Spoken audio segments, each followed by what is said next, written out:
Listen up.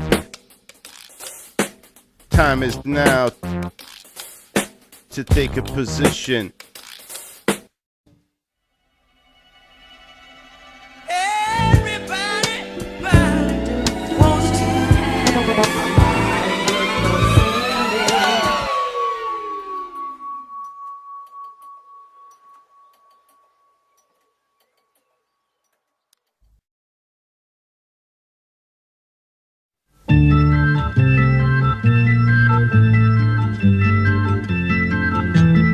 Internally live.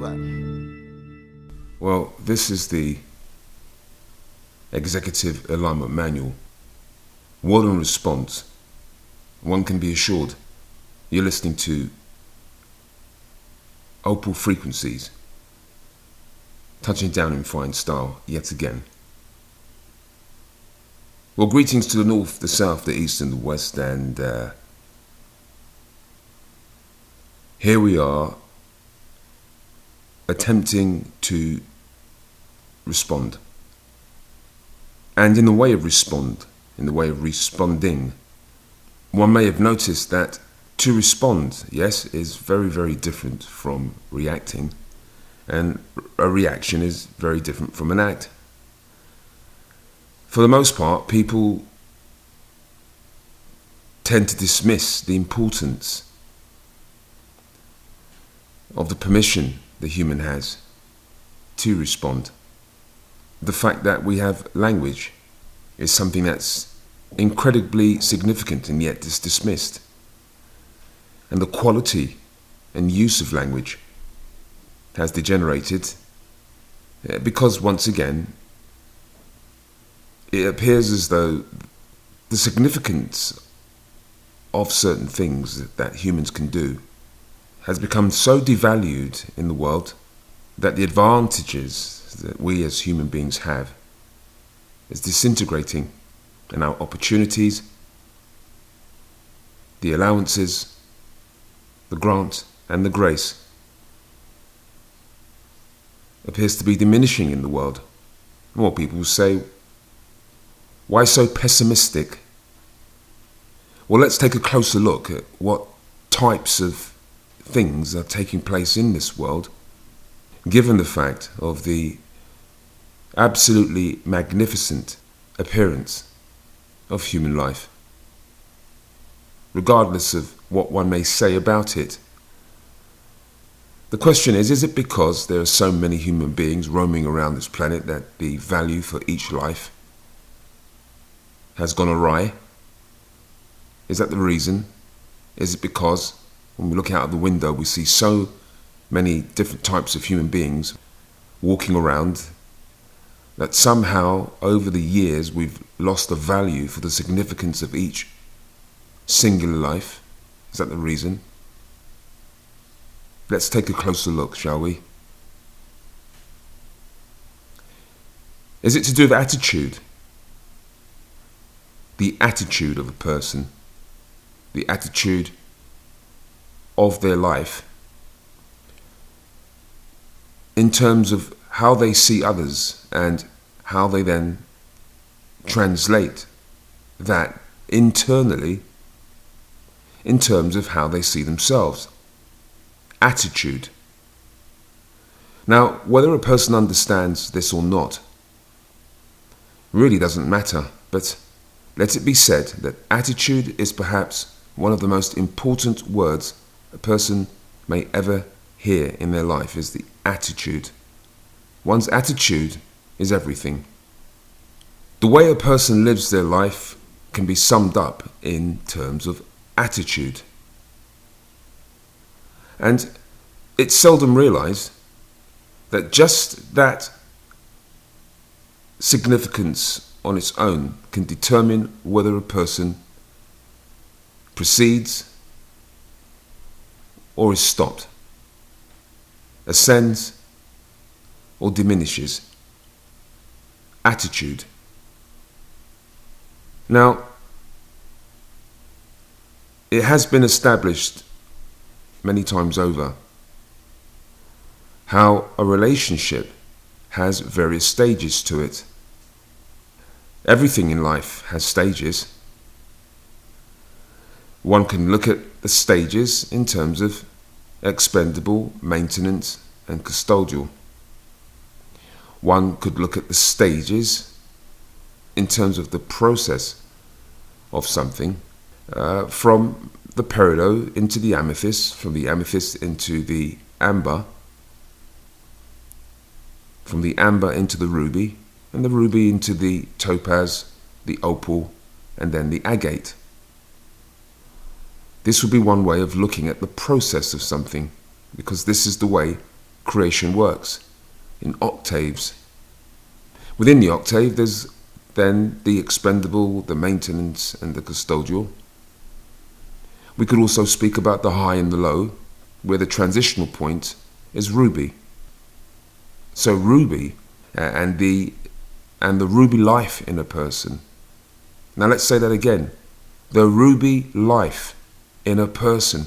And has the listener ever thought to themselves, what kind or quality of ruby life do I have? Because everybody has a ruby life. Now, in order for a ruby life to be rich, it has to be consistent. Who would want to spend time with a person that was not consistent? And ruby, as we know, is clean. It's not dirty, because who would want to spend time with a dirty person? But what about the ruby life in oneself? Is one's ruby life clean? And what does it mean to be clean? Does it mean that one dusts oneself off every day? Well, no, not really. Unless we're speaking in terms of analogy, how can you dust off your soul if you have one? A ruby life is really the beginnings of inclusion and exclusion. It's the acceptance and denial, and that's where relationships come into the picture. Because if you think about yourself and how you deal with other people, you'll realize that when you decide not to deal with another person, that's your ruby life saying no. No, I won't deal with this person. Or no, I won't have any more of that. Or no, I won't have any more of this. And the quality of one's ruby life is everything. Because if the quality of one's ruby life is not high, well, then it leaves you open to low things. And see that it's not always apparent, it's not always obvious when something is not good. But if a person's ruby life has been well trained because of their attitude, then it's almost like a spiritual immune system. Now, every once in a while, a person will eat something, and when they eat it, even though it tastes nice, and it might be their favorite food, there might be something in there that's not good. Now realize, the speaker didn't say bad. The speaker said not good. Because we're not speaking about polarity. Polarity is the world of the culture. It's man-made, it's artificial, it's generic, it's not real. Yes, of course it seems to be real, but that's to do with a inferior attitude. Because if something is good today, then it's going to be bad tomorrow. But if something is viewed in terms of the finding the course, then now we can speak in terms of good and not good. Because what is not good simply means that which does not appear to be useful to one's purpose. Thus, the human must have a purpose in order to be able to have an attitude that is useful. Now, when we look into the world, the training in the world from very, very early on in our lives does not alert us to the importance of a good attitude, because the world is full of competition. And competition works for cultural endeavours, but it won't work for the purpose of life.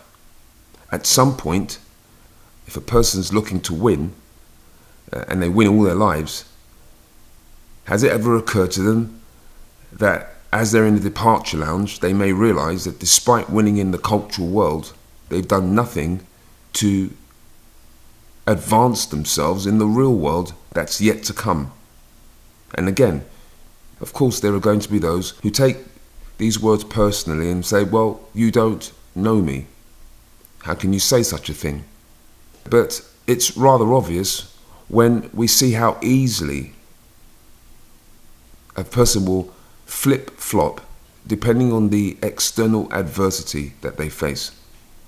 Not everyone, but the large majority of people will, because their attitude is aligned to cultural endeavours, and cultural endeavours are all about polarity. Cultural endeavours are about winning and losing. Now, the importance of understanding this stems from the fact that creation doesn't work that way. It works by inclusion and it works by exclusion, but it deals not in polarity but in fine and coarse.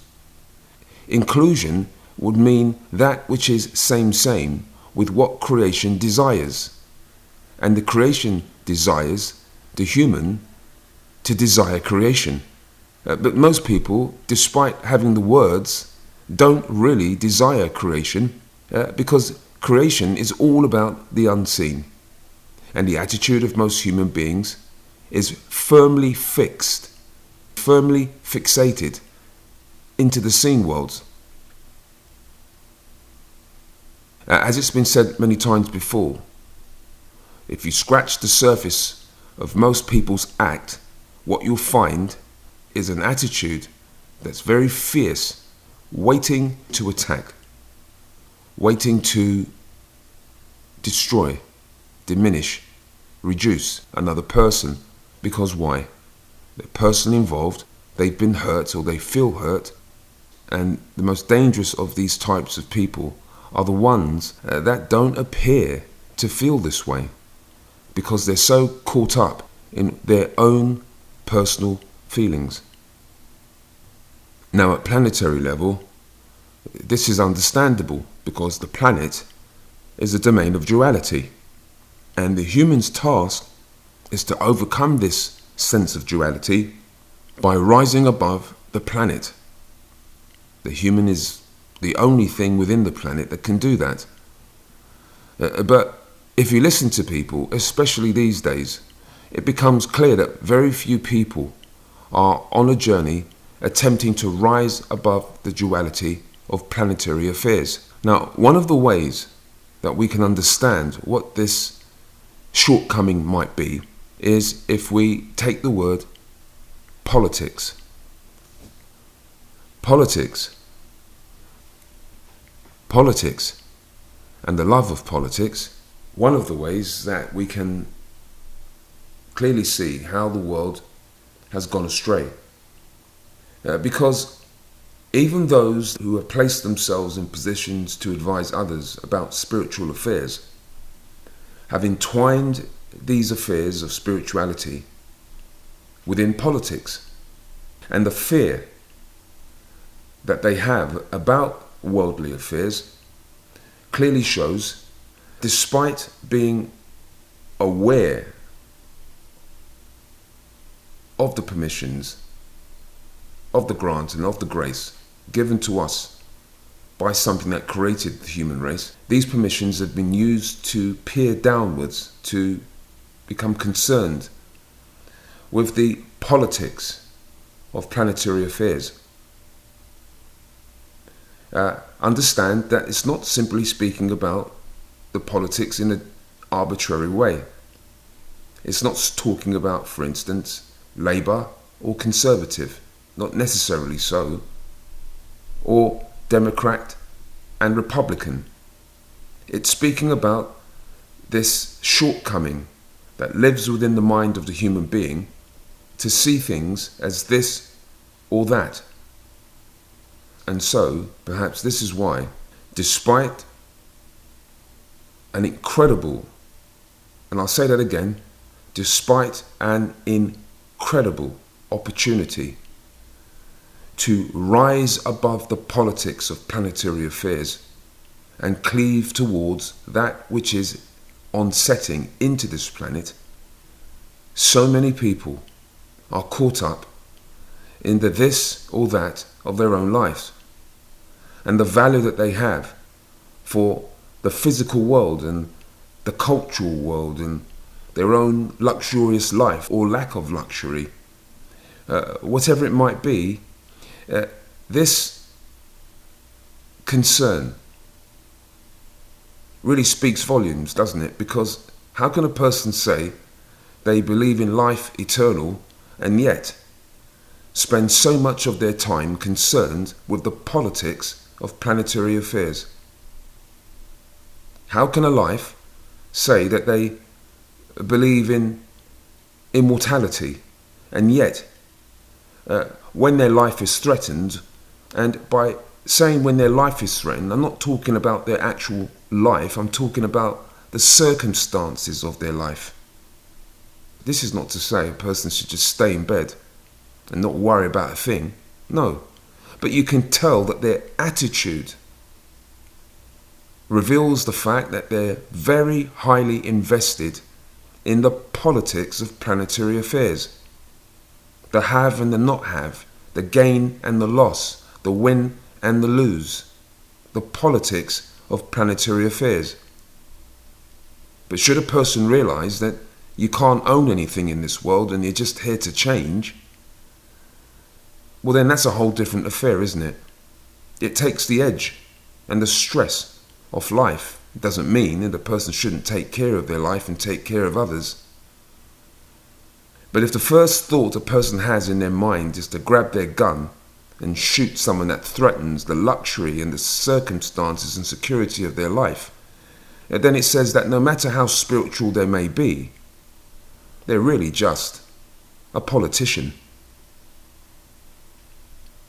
As Note 8 clearly states from the Executive Alignment Manual written by Leo, held within the Executive Alignment Manual, clearly states, also all aspects of how inclusion and exclusion can work, happen, or be a filter system at planetary level, host level, universal level, or creation or God level. And know that it may come as a surprise to many, whatever one may understand God to be, the one thing that God cannot be is political. Until next time, this is OPAL Frequencies.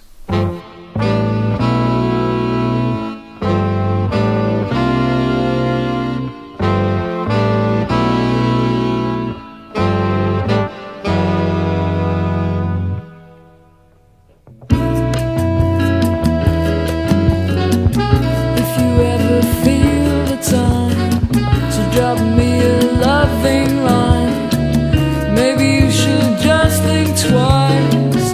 I don't wait around on you.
Wake up out of your slumber. This is the time once the club.